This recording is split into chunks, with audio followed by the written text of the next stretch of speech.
Hi guys, I'm Devorah Governelli, and with me is the incredible Carrie Parker. And we are here today to talk to you about Wicked. Carrie Parker and I, we actually met way back during our undergrad years. We were in the theater department at the University of Central Florida. We just had a great time. We pretty much killed ourselves working on the production of storytelling. Carrie worked in stage management, and I worked primarily in tech theater, building sets and props and costumes, dabbled in sound and lights, just enough to know I was not any good at it. But we loved to be able to create stories and bring them to life. And we'd really love to dive into some of this with you. We'd love to take our script analysis skills that we learned. I've continued on that path with theater and storytelling. Carrie was the smart one. She went ahead and shifted gears and placed her focus on mental health, which of course we both know storytelling contributes to significantly.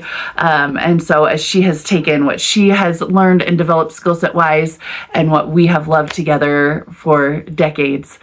And we're going to start with Wicked because that is here. Wicked for good. It is here for good, making the world a better place. And we're just excited to dive into this with you guys. You can't miss it because Devorah and I magically are those millennials who happened to be getting a theater degree when Wicked came to notoriety and acclaim, and the original cast of Kristen Chenoweth and Idina Menzel were on Broadway.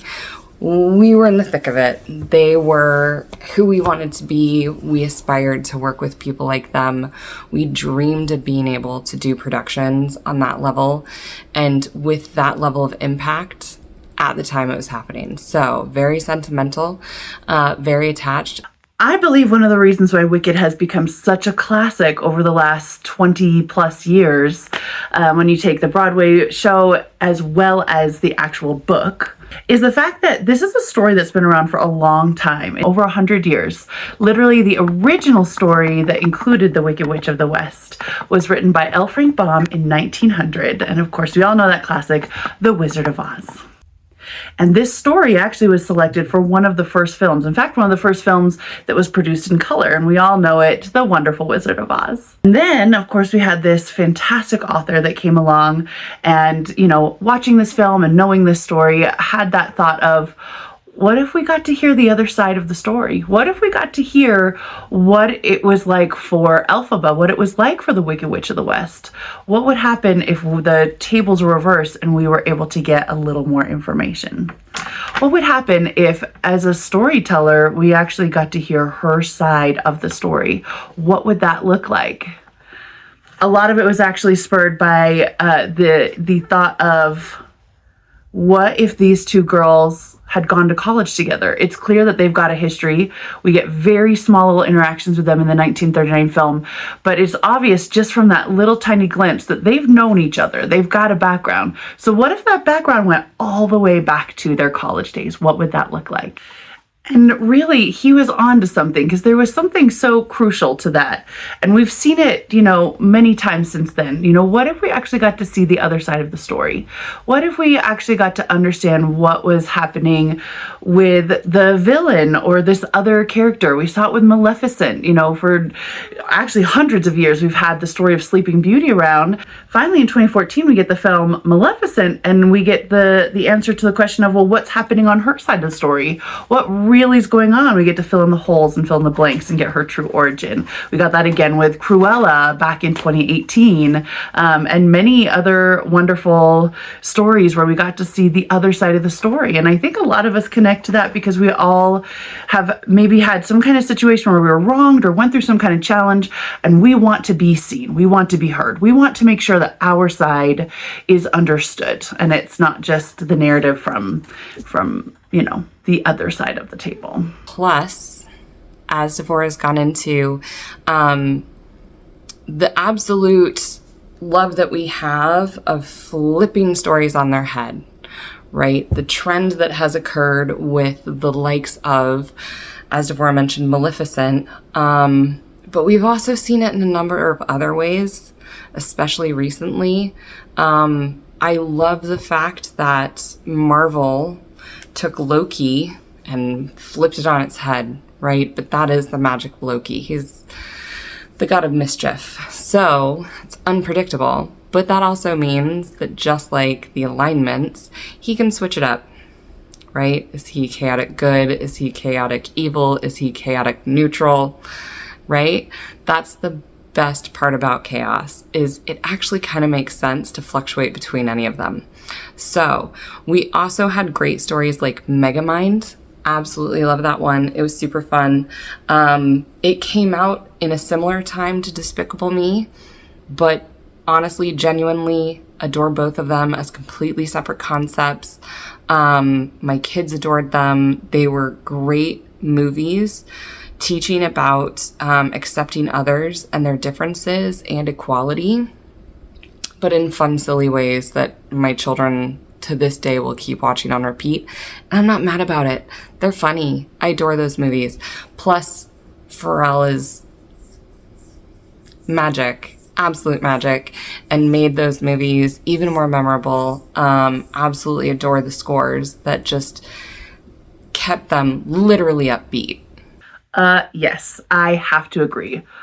How is it that Pharrell is such magic? When his film Piece by Piece came out, I just have to, side note, say that film literally was helping me with a healing era that I was needing as I was processing through some trauma I had just experienced. Oh my heavens, he is magic. His film is magic. If you have not seen Piece by Piece, go watch it and listen to all his music. Right? So, we have Maleficent. We've had a variety of other things where we just accept that everyone has an origin story.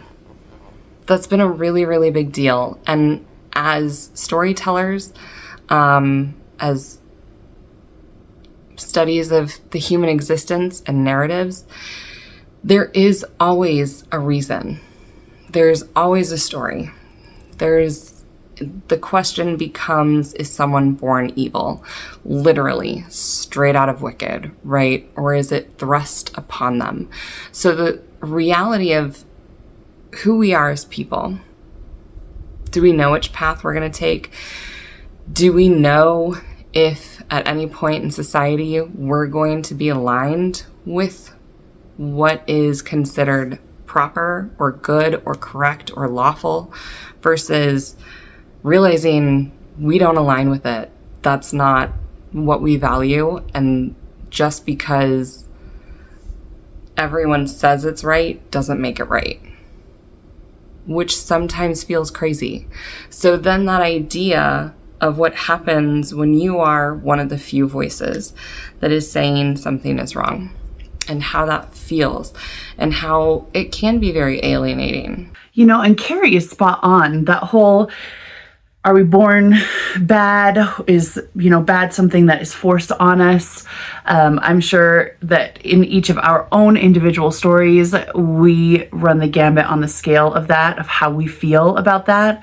I think that's one of the reasons why this musical, this book, and now this film series has become as huge as it is. You get the duality there, that we all navigate through at some point in our lives of, who are we going to choose to be? What identity are we going to form? What are we going to connect with? Who are we going to connect with?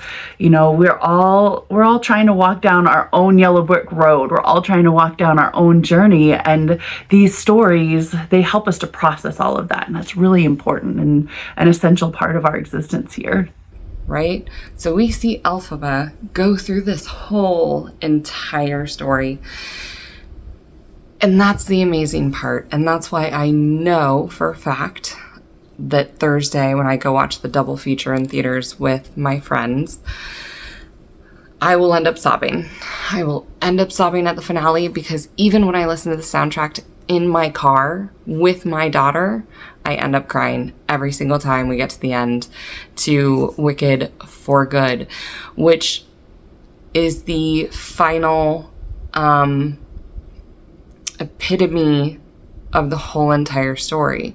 The idea that you have these two very different girls, two very dialectic concepts, and how they could both coexist at the same time, which is reality, right? Neither one of them was necessarily wrong, but their paths were very different. Their perspectives were very different. And although in the beginning they thought a lot of their values were different, they're not, right? At the end of the day, they just had differing views of happiness. And that is the actual point. And that is why, as a therapist, I love narrative therapy. Narrative therapy allows for people to acknowledge the different discourse that society has created about what does success look like, what does happiness look like, what does love look like, right? And it allows for the individual to get to define that for themselves. And girl, I guarantee I will also be sobbing. I'll also be watching the first one re-release. So excited to see it on the big screen. There's nothing better than that. And then to see that second half that, seen the show on the Broadway tour, listened to the soundtrack with you 1,000 times when we were in college. But I know I'm still just not prepared. And just the power of all of this storytelling between the music, the performance, all the visuals, my heavens, the costumes, don't even get me started. As a person who spent her career in costumes, the costumes themselves just make me want to cry. All of the production design is stunning. And then at its core, right at its core, you've got this story that can feel so universal and so unifying in the things that we've gone through, that there is something wrong, that we need to stand up for what is right. And that is hard.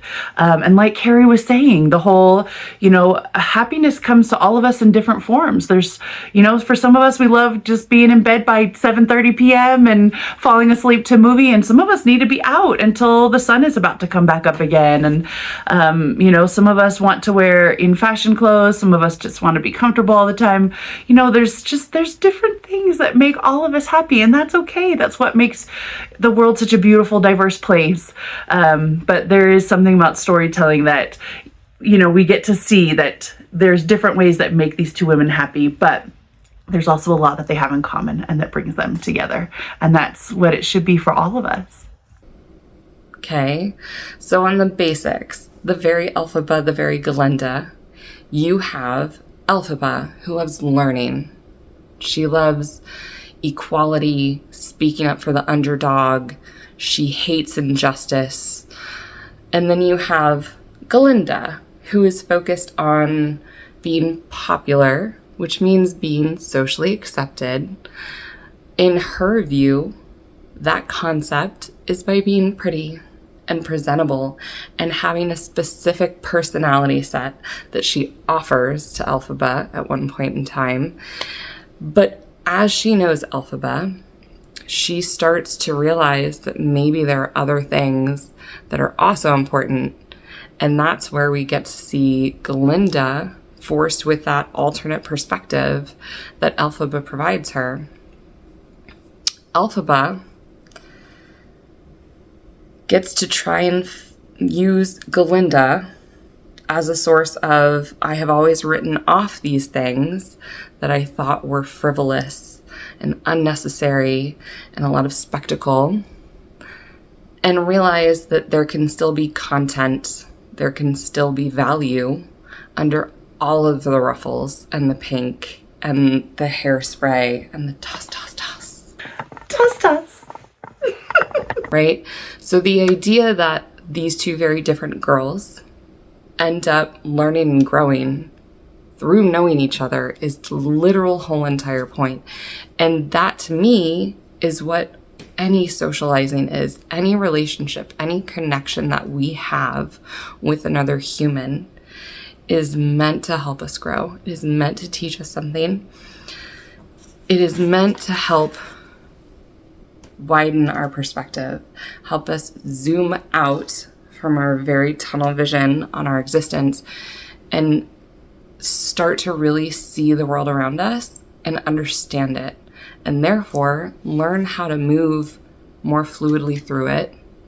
Carrie's exactly right. I mean, that is really one of the reasons why Wicked has been just such a phenomenon for the last quarter of a century, is that for so long we had the Wicked Witch of the West, and we just got this one little, very tiny little side of her story. It wasn't even really her story. It was just the villain version from someone else's story.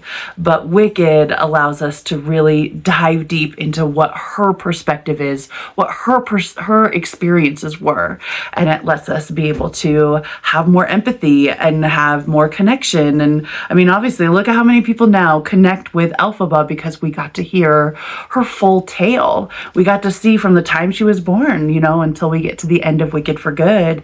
And if you continue to read through the series, you get to see even more, of course.